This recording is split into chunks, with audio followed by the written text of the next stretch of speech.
இயேசுவில் அன்புமிக்க சகோதர சகோதரிகளே, இன்று நாம் பொது காலம் 30ஆம் ஞாயிறில் நுழைந்திருக்கின்றோம். இந்த ஞாயிறில் உங்கள் அனைவரையும் அன்புடன் வரவேற்கின்றோம். இன்றைய நற்செய்தியில் இறைமகன் இயேசு நமக்கு கற்பிக்கவிருப்பது என்னவென்றால், எவ்வாறு நாம் சென்ற வாரத்தில் இறைமகன் இயேசு பிரார்த்தனை எவ்வாறு செய்ய வேண்டும் என்பதை ஒரு கைம்பெண் வழியாக நமக்கு கற்றுக் கொடுத்தார். அங்கே நாம் பார்த்தோம், பிரார்த்தனை என்பது 2 வகையானது. ஒன்று சமூகத்தைச் சேர்ந்தது, சமூக பிரார்த்தனை.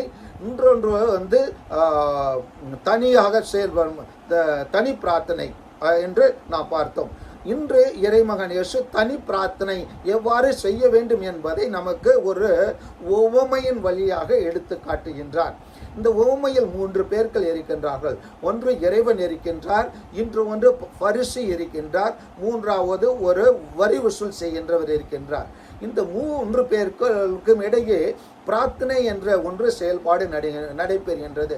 இந்த பிரார்த்தனை என்ற செயல்பாடு எவ்வாறு இருக்க வேண்டும் என்பதை இறைமகன் இயேசு நமக்கு எடுத்துரைக்கின்றார்.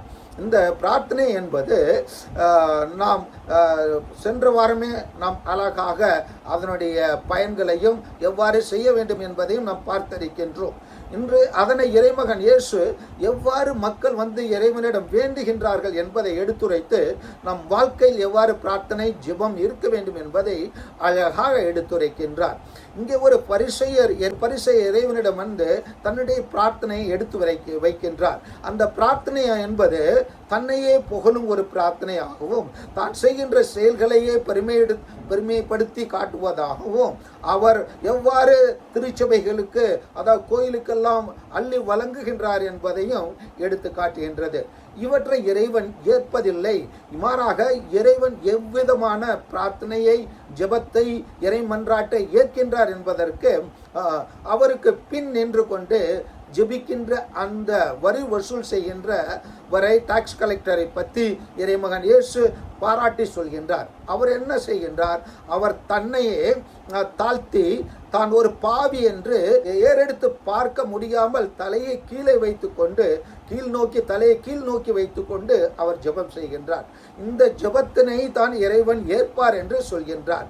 எனவே அன்பார்ந்தவர்களே, இதிலிருந்து நாம் கற்றுக்கொள்ள வேண்டும் என்பது என்ன என்பதை ஒரு சில எடுத்துக்காட்டுகளின் மூலமாக உங்களுக்கு நான் எடுத்து வைக்க விரும்புகின்றேன்.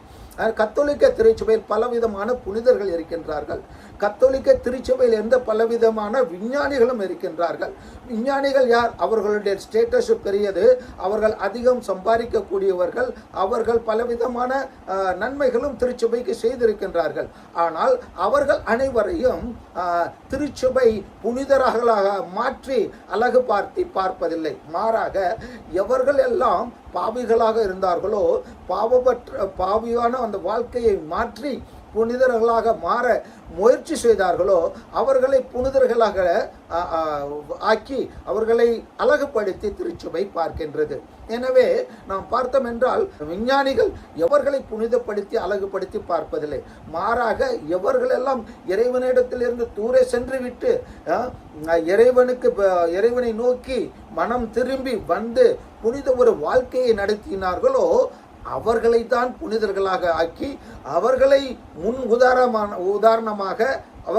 உதாரணமாக நமக்கு திருச்சபை எடுத்து வைக்கின்றது. அதனை போன்று இன்னும் ஒரு செயல் ஒன்று தஞ்சாவூர் மாவட்டத்தில் தஞ்சாவூரில் நடந்த ஒரு கதையை உங்களுக்கு சொல்ல விரும்புகின்றேன். இது பாம்பே ஸ்வீட்ஸ் என்ற ஒரு கடைக்கு சொந்தக்காரர் தீபாவளிக்கு முதல் நாள் அன்று தீபாவளிக்கு முதல் நாள் அன்று தன் மகன் எவ்வாறு கடையை நடத்தி கொண்டு இருக்கின்றார் என்பதை பார்ப்பதற்காக அங்கு செல்கின்றார். அங்கு சென்றவுடன் தனது கடைக்கு முன்பாக நிறைய மக்கள் கூடியிருப்பதையும், போட்டி போட்டு மக்கள் இனிப்பை வாங்குவதையும் பார்க்கின்றார்.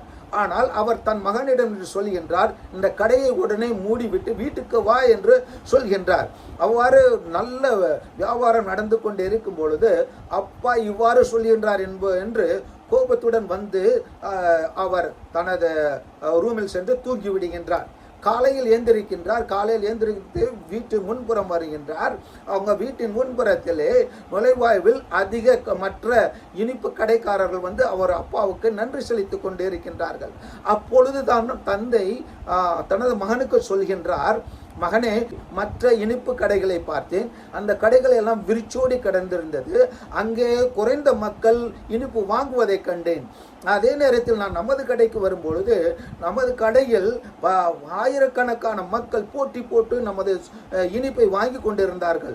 அப்பொழுது தான் நான் நினைத்தேன், நாம் ஒருவரும் வாழ்ந்து என்ன பயன்? இந்த தீபாவளியில் ஒளி தர வேண்டும் என்றால், நான் மக்களுக்கு ஒளியாக மாற வேண்டும் என்றால், நமது கடையை இப்பொழுது கொஞ்சம் ஒரு 2 மணி நேரங்களுக்கு மூடிவிட்டால் மற்றவர்கள் ஒளி பெறுவார்கள், மற்றவர்கள் நன்றாக வாழ்வார்கள் என்ற காரணத்தினால் நான் நமது கடையை அடைக்க சொன்னேன். மற்றவர்களுக்கும் ஒளி பெற்றார்கள், மற்றவர்களுடைய கடையில் இருந்தும் பொருட்கள் விற்கப்பட்டது. இதன் காரணத்தினால் தான் நான் கடையை மூட சொன்னேன். எனவே அன்பார்ந்தவர்களே, இப்பொழுது இந்த பரிசேயர் என்ன செய்திருக்க வேண்டும் என்றால், தனக்கு பின்னால் இருந்த அந்த ஆயக்காரருக்காக, அந்த வரி வசூல் செய்பவருக்காக வேண்டி இருக்க வேண்டும். ஆண்டவரே, எவ்வாறு ஒரு பாவ வாழ்க்கையிலிருந்து என்னை மீட்டெடுத்தீரோ அதனை போன்று என் பின் இருக்கும் இந்த வசூல் செய்பவரை, இந்த ஆயக்காரனையும் இறைவா மன்னித்து அவனுடைய ஜெபத்தையும் ஏற்றுக்கொள்ளும் என்று ஜெபித்திருந்தால் அவருடைய ஜெபமானது கேட்கப்பட்டிருக்கும். மாறாக அவர் தன்னை ஸ்துதி பாடுபவராகவும், தன்னை பற்றி பெருமையாக இறைவனுக்கு எடுத்து சொல்பவராகவும், இறைவனுக்கு அவர் எப்படி என்பது இறைவன் ஒருவர் மட்டும்தான் அறிவார். அவர் தன்னை பெரிதாக எடுத்து சொல்வதன் மூலமாக இறைவன் அவருடைய மன்றாட்டை கேட்கப் போவதில்லை. இதனை தான் இன்றைய நற்செய்தி சொல்கின்றது. எனவே அன்பார்ந்தவர்களே, நாம் இந்த பரிசேயரிடமிருந்து 3 செயல்களை கற்றுக்கொள்ள வேண்டும். அதாவது, நாம் நம்மை பற்றி பெரிதாக பேசக்கூடாது. நாம் திருச்சபைக்கு செய்கின்ற செயல்களை பட்டியலெடுத்து சொல்ல வேண்டியதில்லை. அதனை இறைவன் அறிவார். 3வது, நாம் ஒருவர் மட்டும்தான் நன்றாக ஜெபிக்கின்றோம் என்று மற்றவரை நையாண்டி பேசக்கூடாது. இந்த 3 செயல்களையும் செய்ய வேண்டாம் என்று இறைவன் சொல்கின்றார். நாம் செய்ய வேண்டிய 3 செயல்கள் என்னவென்பதையும் இயேசு ஆங்கிலத்தில் உள்ள லெட்டர் ஹெச்சின் படி சொல்கின்றார். அதாவது, ஹம்புளாக இருக்க வேண்டும். நாம் தாழ்ந்த மனப்பான்மை கொண்டவராக இறைவனிடம் நாம் செல்ல வேண்டும். அதாவது ஹம்புளாக இருக்க வேண்டும். 2வது, ஹோலினஸ் நம்மிடம் இருக்க வேண்டும். அதாவது நாம் பாவமற்றவர்களாக புனிதராக இருக்க வேண்டும் இறைவனிடம் சென்று மன்றாடும் பொழுது. 3வது, ஹோனஸ்டி இருக்க வேண்டும். நம்மிடம் உண்மை இருக்க வேண்டும். இந்த 3ஐயும் தான் இறைவன் நமது ஜெபத்தில் எதிர்பார்க்கின்றார்.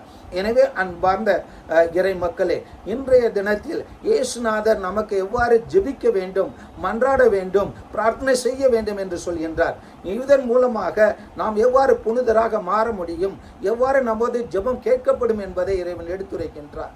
எனவே அன்பார்ந்தவர்களே, இனிமேலாவது நாம் ஜெபம் செய்யும் பொழுது இந்த 2 பரிசேயரையும் இந்த ஆயக்காரரையும் நமது முன்பு வைத்துக்கொண்டு நாம் எவ்வாறு ஜெபம் செய்ய போகின்றோம், இறைவன் இயேசுவிடம் எவ்வாறு ஜெபிக்க போகின்றோம் என்று கேள்வி கேட்டு, நாம் பரிசேயரை போல அன்று ஆயக்காரனை போன்று தாழ்ந்த மனம் உள்ளத்துடனும், தூய்மையான உள்ளத்துடனும், உண்மையான உள்ளத்துடனும் இறைவனை எப்பொழுதும் வேண்ட வேண்டும் என்று உங்களை இந்த பிரசங்கத்தின் மூலமாக உங்களை பிரார்த்தனை செய்கின்றேன்.